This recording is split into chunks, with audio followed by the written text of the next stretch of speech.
absolutely love what I do, and I'm always like thinking like, gosh, I wish I could bottle this feeling of my studio and creating in it and give it to you. And I think this right here is the best way to do it. Hey guys, welcome into my studio. My name is Abby. I don't know if I've ever really introduced myself at the beginning of any of these videos, so here we go. Is this how you do it?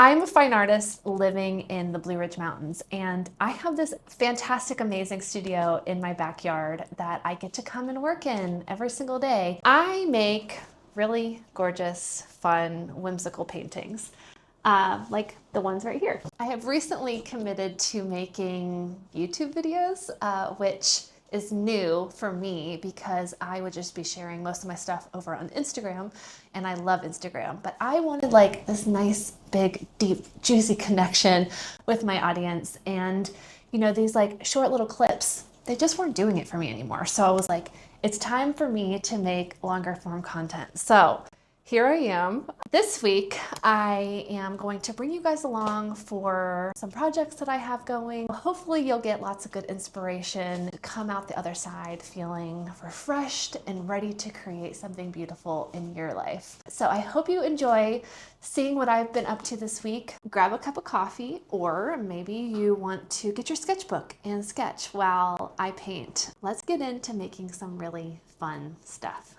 Okay, let's go.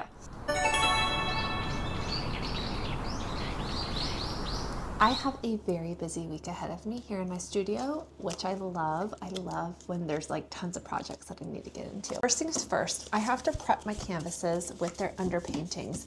I have 2 commissions that I have to get into, and then I want to make some mini paintings. It's really a nice thing to offer to collectors at a good price point. 6x6 mini canvases, and I'm also going to prep. And I think this week I want to prep them with a creamy light pink underpainting. So I'm going to use titanium white and fluorescent pink. I'm going to get right into it. Pretty. Oh yeah, look at that. Isn't that beautiful? It's these little mini canvases, and what I like to do for all of my canvases, I like to write the size on the back. It's clear to me that this is a 6x6, but sometimes when I'm looking at something very quickly, I'll forget, and I just don't want to have to guess. So 6x6 on all the back of these canvases, and then I get into painting them. You don't have to do an underpainting, but it makes all of the paintings look so cohesive when you do. Everything kind of lives in the same world when it has a similar underpainting. And plus, I don't have to fight the white of my canvas the entire painting process, trying to like get every single bit of the canvas covered. If a little bit of my canvas peeks through, it's okay because it'll be this beautiful pink color instead of a stark white against, you know, my gorgeous painting.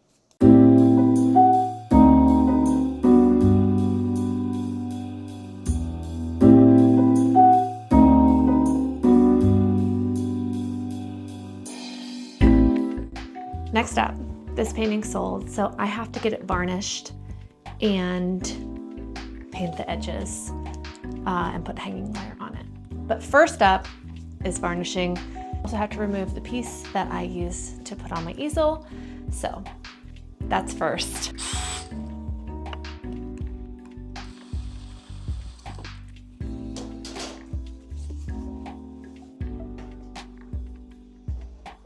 Everything is all prepped and ready to go. I have a commission that's going to be on a 2020, and also a commission that is going to be on this 10x8. And I just varnished this painting and it's looking gorgeous, and I painted scallops on the edges. So now I'm officially ready to get painting for the day.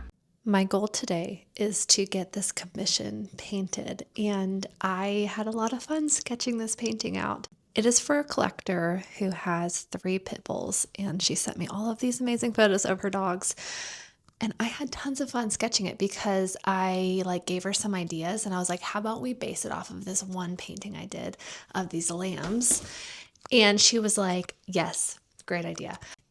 I know this may be hard to see, but I looked up pictures of pit bulls jumping, and I used those reference photos to sketch my dogs. And then these are her dogs that I am actually painting from. But this is a really great option, especially when you don't have your character doing exactly what you want. Go find a reference image. So that's what I did. And then I'm going to put these like cicada wings on the dogs like I did with the lamb painting.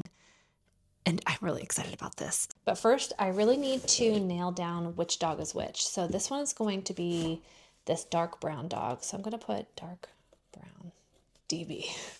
And then this one is going to be the all white. And then this one is going to be this kind of like two-toned one. And I know it has like this area that's kind of like a different color. So I can remember that just by putting that there. And it looks like it has a mark on its like tail end as well. That's a different color. Okay, that's good. And then this one is all white. All right, we're ready to go.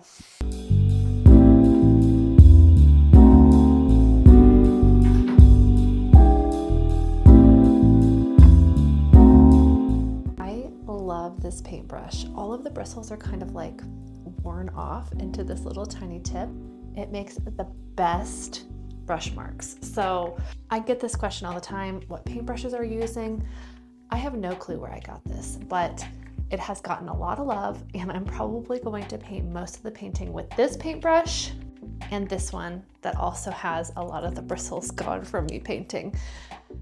Keep your old brushes because those are the brushes that make the most beautiful brush strokes.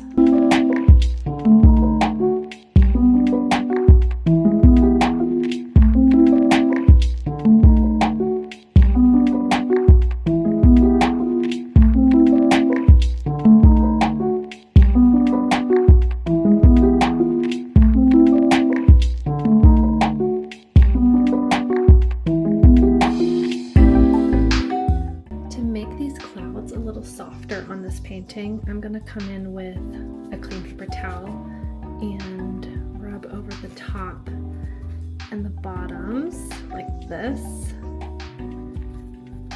And then I want to kind of pull off some of this blue down here to make the sky a little bit more dynamic. This is one of the really fun things about oil painting, is that there's all these effects that you can do just by having wet paint.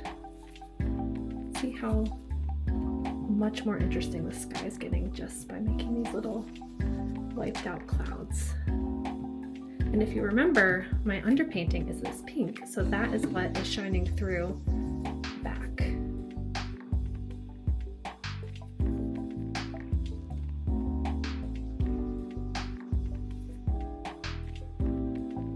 I'm going to go to lunch and leave it just like this because I'm feeling really good about it, but I like to have a bit of space before I make my final decision. So that's where I'm heading. I think this is so cute.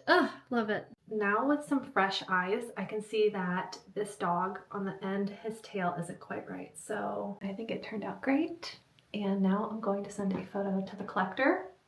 Hopefully she likes it as much as I like it. I'm actually not sure if this is a boy or a girl dog, but the tail needed to be a little different, and I think it's perfect now. I think it's very fun. I know that one of these pups isn't with us anymore, so I think this will be a very special way to remember all of her doggies. Yeah, so cute. Just got a message back from the collector, and she wrote, "Oh my goodness," with 6 exclamation marks. So I think it's safe to say that she likes it just as much as I do. Yay. A painting well done. It is Wednesday, a new day in my studio. Today, I get to work on another custom painting that I am very excited about. I made this one painting years ago. I'm going to pull it down to show you, called Make Believe. And I have made tons of custom work based off of this painting. Every now and then, there will be a painting that will go so much further than you ever expected it to. And for me, it's this one. This painting must speak to people in very specific ways because I get the most orders for prints from this painting, and I also get the most commissions based off of this painting. You know, someone will come to me and say, hey, can you make this painting but change her hair color? Can you add these animals? But I want the little girl on the back of this horse. There is something so free and gentle about this piece. First of all, my brush strokes were very intentionally laid down. I leaned super into my painterly style for this piece, and the colors are so lovely and feminine. I love it. So all of that to say, this is the painting that I am basing my commission piece off of. Let me show you how it all starts. I have this pink prepped canvas. It is ready to go with my sketch. Bring you guys in so that you can maybe see the sketch. This one is going to be super similar to that one, but I'm adding in a bear and a duck. And I changed the birds from 4 to 3 just to make it a little bit more of a even composition. We're ready to rock and roll with this painting, and I have to get my daughter at noon, and then I have to take the dog to the vet. All of these real life things are always on my mind while I'm working. Let's see how far I can get in 3 hours.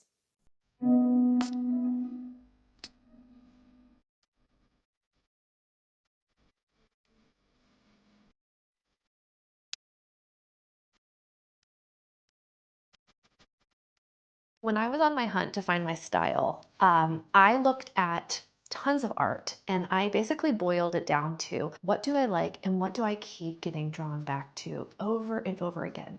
And it was the paintings that were loose and painterly. So then I decided, well, obviously that's the stuff that I like, so I need to move in that direction in my own work. I thought, okay, so how do I achieve this loose painterly look? So whenever we are trained to write in school, we're trained to hold our pencil like this, right? I have 3 kids and I'm always telling them, hold your pencil like this. And, you know, this is good form to hold a pencil. But whenever I decided to be more of a painterly painter, I realized that holding my brush like this was creating tight paintings. And that is not what I wanted. So when I switched to holding my paintbrush like a magic wand, that was like the game changer for creating the paintings that I love to look at. So whenever you hold your paintbrush like this, you're giving yourself a bit less control. You still obviously have control over your brush, but your brush strokes will be a little less uniform. You won't tighten up. And by holding your paintbrush like this, you're going to keep your shoulders open. You're going to not feel that tension in your back that you feel whenever you're like hunched over your work, trying to get everything perfect. No, hold it as far back as you can handle your paintbrush. I like to work with these really long paintbrushes like this because it gives me lots of room. I've seen people even attach a paintbrush to another paintbrush to make it even longer. The further back you can be from your canvas, the better. I generally stand to paint because I can step back and forth and give myself some distance from my canvas. I can lay down a brush stroke, I can walk away. Holding my paintbrush like this completely changed my entire style. Even when I sketched this design on my canvas, I hold my pencil far back like this. It for sure is a habit, so I'll catch myself getting tight and in there in my painting, and then I have to be like, back up, loosen up, relax your shoulders. This is fun. You want your paintings to look like they are alive and made with joy.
just finished and I think it turned out really great. I really love her little face on this one.